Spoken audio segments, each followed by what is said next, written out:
आदेश जय श्री भोले सभी को। अप्सरा साधना बड़ा ही इंटरेस्टिंग और बड़ा ही ट्रेंडिंग टॉपिक है जो आजकल के नए साधक खास कर करना चाहते हैं और जिसमें माताएं बहनें भी शामिल हैं जो अप्सरा को सिद्ध करके अपने मनचाहे काम उससे करवा सकती हैं, खास करके वशीकरण का, वशीभूत करने का। तो ये साधना कैसे होती है, किस प्रकार से होती है, पहले उसके विषय में जानेंगे।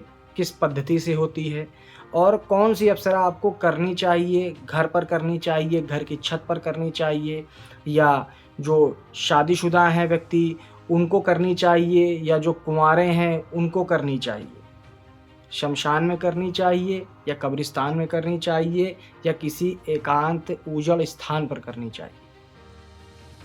दोस्तों, बात करते हैं सबसे पहले अप्सरा। अप्सरा नाम सुन के ही दिमाग में एक ऐसी इमेज बनती है कि एक खूबसूरत कन्या जिसकी उम्र 16 साल से लगा करके 20 साल, 25 साल, 28 साल, इस तरीके की रंग रूप में सौंदर्य भरा हुआ, वस्त्र आभूषणों से भरे हुए, दिखने में इतना तेज चेहरे पे कि कोई भी देख ले तो मोहित हो जाए, जिसके बगल से निकल के चली जाए तो पूरा उस इलाके की जो खुशबू है वो बदल जाए, कुछ शक्ति के होने का एहसास करा जाए। तो दोस्तों, आज उसी पे बात करेंगे। तो अप्सरा साधना, इस साधना को जो आज मैं कराने आप लोगों को जा रहा हूं, उसका जो रिजल्ट है वो आपको नवरात्रों के 9 दिन के अंदर अंदर 100% मिल जाएगा, क्योंकि ये साधना मैंने स्वयं भी कर रखी है और मैंने माता के दर्शन भी किए हैं, उनसे मैं कार्य आज भी लेता हूँ। और जो जिस तरीके का, जिस लेवल का काम एक अप्सरा कर सकती है, शायद ही कोई ऊर्जा कर पाए, खास करके वशीकरण का, वशीभूत करने का, किसी को मैनिपुलेट करने का, यानी किसी की बुद्धि को मैनिपुलेट कर देना, किसी के गुस्से को शांत कर देना, बंधे हुए कार को खोल देना, किसी के जो व्यापार है, बिजनेस है, नौकरी है, उस पर तरक्की करा देना, आपके साथ साए की तरह चलना, आपके ऊपर आने वाली कोई भी बला को पहले ही बता देना, उसको रोक देना। अप्सरा ये काम करती है, आपके साथ चलेगी, आपको जानकारी भी देगी, आपका बताया हुआ काम भी करेगी, पर एक शर्त होती है, मेहनत करोगे, मेहनत करके सही तरीके से सिद्धि को सिद्ध करोगे, तब वो सही तरीके से तुम्हारा कहा मानेगी, और सही तरीके से कहा मानने पे तुम्हारा उस तरीके का उचित काम करेगी।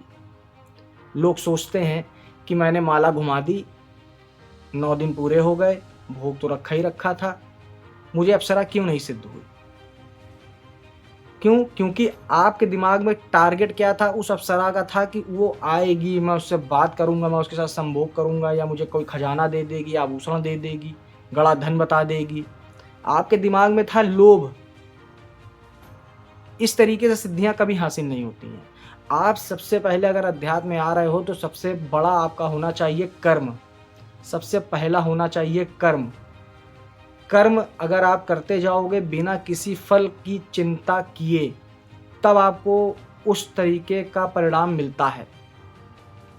पर लोगों को जैसे ही मंत्र विधान मिल जाता है, सोचते हैं मेरे पास तो सिद्धि आ जाएगी, मैं उसको सिद्ध कर लूँगा और मैं बहुत बड़ा अफलातून बन जाऊँगा।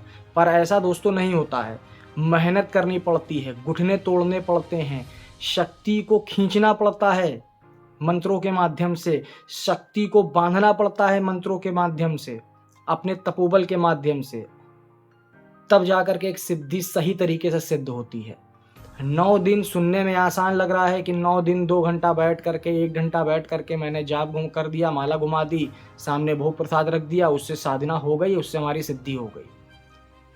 पर जो मन के अंदर मैल है, जो दिमाग के अंदर खुराफात चल रही है, क्योंकि शक्ति सब समझती है, शक्ति सब देखती है, सामने वाले का भाव देखेगी, उसके दिमाग में क्या चल रहा है कि मैं अगर इसके पास जा कर के मैं इसको सिद्ध होंगी, या इसके साथ कार्य करूंगी, या इसको वचनबद्ध कराऊंगी, तो ये मेरे साथ जीवन में आगे भविष्य के क्या कर सकता है, कैसा यूज कर सकता है, किस तरीके का यूज कर सकता है। तो सिद्धि हमेशा जानती है, इसीलिए बहुत कम लोगों को शक्तियाँ प्राप्त होती हैं, और जिनको प्राप्त होती है तो वो ढोल मजीरा बजा करके गाते नहीं हैं दुनिया में। तो रही बात अप्सरा साधना की, तो अप्सरा साधना जिन साधकों को सही तरीके से करनी है और 9 दिन के अंदर रिजल्ट प्राप्त करना है, तो वो हमसे जुड़ सकता है, मेरे दिए गए नंबर पर संपर्क कर सकता है।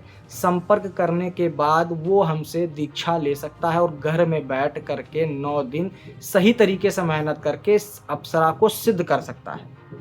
और सही तरीके से सिद्ध करेगा तो उसको दर्शन भी होंगे, उसके सारे बिगड़े काम भी बनेंगे, और उसका जो भी मनचाहा काम जो वो सिद्धि से कराना चाहता है वो उससे वो करवा सकता है।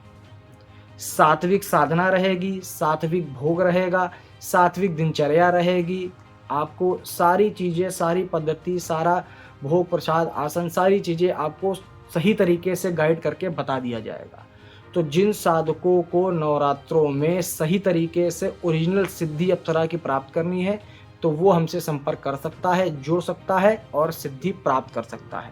चाहे वो कोई साधक हो, नया हो, पुराना हो, कोई माताएं बहनें हों, किसी उम्र का साधक हो, उससे कोई मतलब नहीं है। आपको जो तरीका सही बताया जाएगा, जो फॉर्मेट बताया जाएगा, जो स्टेप बताया जाएगा, उसको आपको सही से फॉलो अप करना है, जिससे कि आप सिद्धि को सही से और आसान तरीके से प्राप्त कर सकते हैं।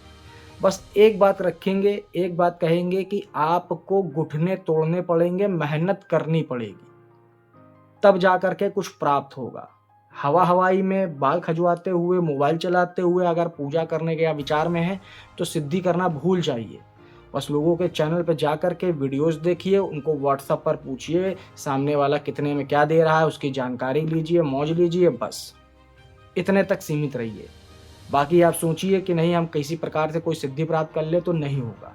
चाहे आप गुरु के सानिध्य में रह के करिए, चाहे आप किसी के उसमें ऑनलाइन शिविर में ज्वाइन होकर के करिए, या किसी के पास जा कर के, या दूर से, किसी भी तरीके से, ए टू जेड मेहनत तो करनी पड़ेगी। देखिए, तो वीडियो में जानकारी अच्छी लगी हो तो वीडियो को लाइक करिएगा, चैनल पर नए हैं तो चैनल को सब्सक्राइब ज़रूर करिएगा। तब तक के लिए जय श्री भोले आदेश, स्वस्थ रहिए, मस्त रहिए।